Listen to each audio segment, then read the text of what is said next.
નમસ્કાર દર્શક મિત્રો, હું ડૉક્ટર કૌશલ પટેલ, આર્થ્રોસ્કોપી સર્જન, રાજકોટથી આપણા પેશન્ટ અવેરનેસ સિરીઝમાં બધાનું સ્વાગત કરું છું.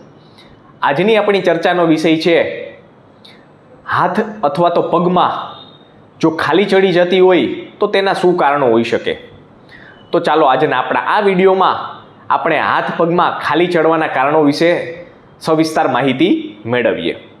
રોજબરોજની ઓપીડીમાં ઘણા દર્દીઓ હાથમાં અથવા તો પગમાં જો લાંબો સમય તેઓ એકને એક પોઝિશનમાં બેઠા રહે અથવા તો કોઈ કામ લાંબા સમય સુધી ચાલુ રહે તો તેમને ખાલી ચડી જતી હોય છે, તેની તકલીફ સાથે આવતા હોય છે. તો આ ખાલી ચડવાનું મુખ્ય કારણ શું હોઈ શકે અથવા તો તેના અલગ અલગ કયા કારણો હોઈ શકે તેના વિશે આજે આપણે વાત કરીએ. સૌપ્રથમ હાથની વાત કરીએ તો હાથમાં ખાલી ચડવાના ઘણા કારણો હોઈ શકે.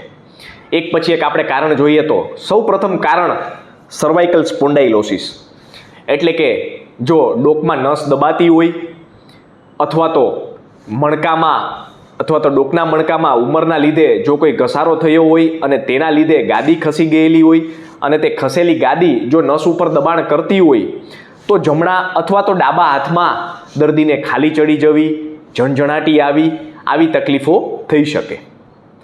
બીજું કારણ છે ઘણી વખત દર્દીને કાંડામાંથી જો નસ દબાતી હોય કે જે બીજા શબ્દોમાં કાર્પલ ટનલ સિન્ડ્રોમ તરીકે ઓળખાય છે. આવી તકલીફમાં દર્દીને મોટા ભાગે આખા હાથ કરતાં હાથની જે આંગળીઓ હોય છે એમાં પણ શરૂઆતની 3 થી 4 આંગળીઓમાં ખાલી ચડી જવી ખૂબ જ સામાન્ય હોય છે. સામાન્ય રીતે આ તકલીફ દર્દીને રાત્રે વધારે થતી હોય છે.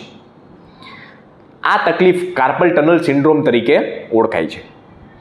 ત્રીજું સૌથી મોટું કારણ વિટામિનની ઉણપ. આપણી જે પોપ્યુલેશન છે તે મોટાભાગે શાકાહારી પોપ્યુલેશન છે, એટલે કે આપણે ધાન્ય અનાજ ફળ ફૂલો ઉપર જીવવાવાળા મનુષ્યો છીએ, એટલે કે શાકાહારી પોપ્યુલેશન આપણે કહી શકાય. આપણા ખોરાકમાંથી કેટલાક વિટામિન્સ જેમ કે વિટામિન B12, વિટામિન D આની ઉણપ થતી હોય છે.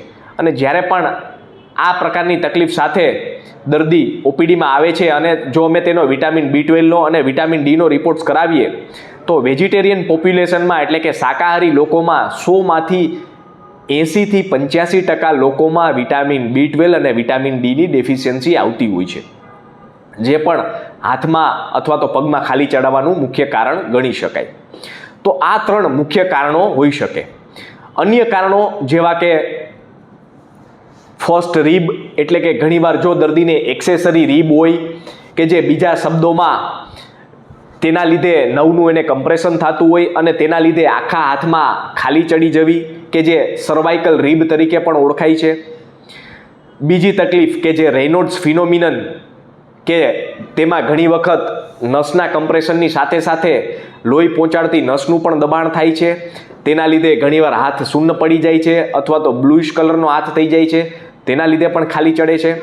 તો આવા ઘણા કારણો હોઈ શકે. તો જ્યારે પણ દર્દી આ રીતે હાથમાં ખાલી ચડી જવાની તકલીફ સાથે આવે છે તો તેને વ્યવસ્થિત ક્લિનિકલ એક્ઝામિનેશન, તેનું નિદાન કરવામાં આવે છે.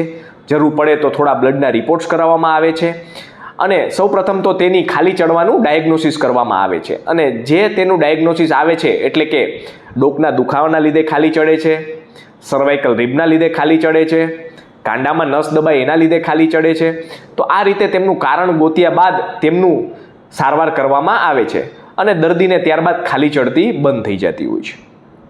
તો હવે આપણે પગમાં જે દર્દીઓને ખાલી ચડવાની તકલીફ થતી હોય છે તો તેના મુખ્ય કયા કારણો હોઈ શકે તેના વિશે વાત કરીએ. સામાન્ય રીતે પગમાં ખાલી ચડવાનું મુખ્ય કારણ સૌપ્રથમ વિટામિનની ઉણપ હોય છે. દર્દીઓને પગમાં ખાલી ચડવાની સાથે સાથે ઘણીવાર કાફ પેઇન, એટલે કે તેઓ ગોટલા ચડી જવાની પણ ફરિયાદ કરતા હોય છે અને આ તકલીફ મોટાભાગે રાત્રિના સમયે થતી હોય છે. તેનું મુખ્ય કારણ વિટામિન B12, વિટામિન D અને વિટામિન Eની ઉણપ. ઘણી વખત ઉનાળા દરમિયાન જો દર્દીના શરીરમાં વોટર ઇન્ટેક, એટલે કે જો પાણી ઓછી માત્રામાં લેવાતું હોય તો તેના લીધે પણ તેને કાફ પેઇન થતું હોય છે. બીજું કારણ ઘણી વખત કમરમાંથી નસ દબાતી હોય તો ઘણી વખત દર્દીઓને લંબર ડિજનરેટિવ ચેન્જીસ, એટલે કે લંબર સ્પોન્ડાઇલોસિસની તકલીફ થાય છે. ઘણી સ્ત્રીઓ ઉભળક બેસીને, પલોઠી વાળીને, વાંકા વળીને નીચે બેસીને કામ કરતી હોય છે. તેના લીધે પણ તેને કમરમાંથી નસ દબાતી હોય છે, કે જે બીજા શબ્દોમાં સાયટિકા કહી શકાય. તેના લીધે પણ દર્દીને ઘણી વખત બંને પગમાં અથવા તો ઘણી વખત એક પગમાં ખાલી ચડી જાય છે, નસ દબાતી હોય છે. ત્રીજું મુખ્ય કારણ, ઘણી વખત જો કોઈ ઈજાના લીધે ગોઠણમાં આવેલી નસ કે જે કોમન પેરોનિયલ નર્વ તરીકે ઓળખાય છે, જો તે નસની ઈજા થઈ ગયેલી હોય તો તેના લીધે પણ દર્દીને પગના પંજામાં ખાલી ચડી જવી, પગમાં ઝણઝણાટી થવી, પંજામાં બહેરાપણું આવી જવું, આ તકલીફ થતી હોય છે. ચોથી તકલીફ કે જે મેરાલ્જિયા પેરેસ્થેટિકા તરીકે ઓળખાય છે. સામાન્ય રીતે જે પુરુષો હોય તે ઘણી વખત જો તેમનું પેન્ટ ટાઈટ હોય અથવા તો પેન્ટની ઉપર તો જે બેલ્ટ લગાવતા હોય એટલે કે પટ્ટો પહેરતા હોય તે પણ જો ટાઈટ હોય તો ઘણી વખત કમરની બહારના ભાગે એક નસ જાતી હોય છે. તે નસ ઉપર જો દબાણ થાય તો તેના લીધે પણ દર્દીને સાથળના ભાગમાં અને ગોઠણના ભાગમાં ખાલી ચડી જવી એવું મહેસૂસ થતું હોય છે. તો આ પણ એક ખાલી ચડવાનું કારણ હોઈ શકે.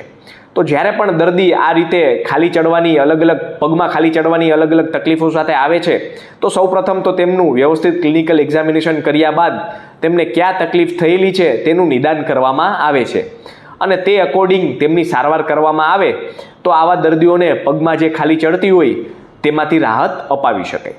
તો જે પણ દર્દીઓને આ રીતે હાથમાં અથવા તો પગમાં ખાલી ચડી જતી હોય તો તેમણે નજીકના વ્યવસ્થિત ઓર્થોપેડિક અથવા તો કોઈ આર્થ્રોસ્કોપી ડૉક્ટરનો સંપર્ક સાધી યોગ્ય સારવાર કરાવવી જોઈએ. આભાર.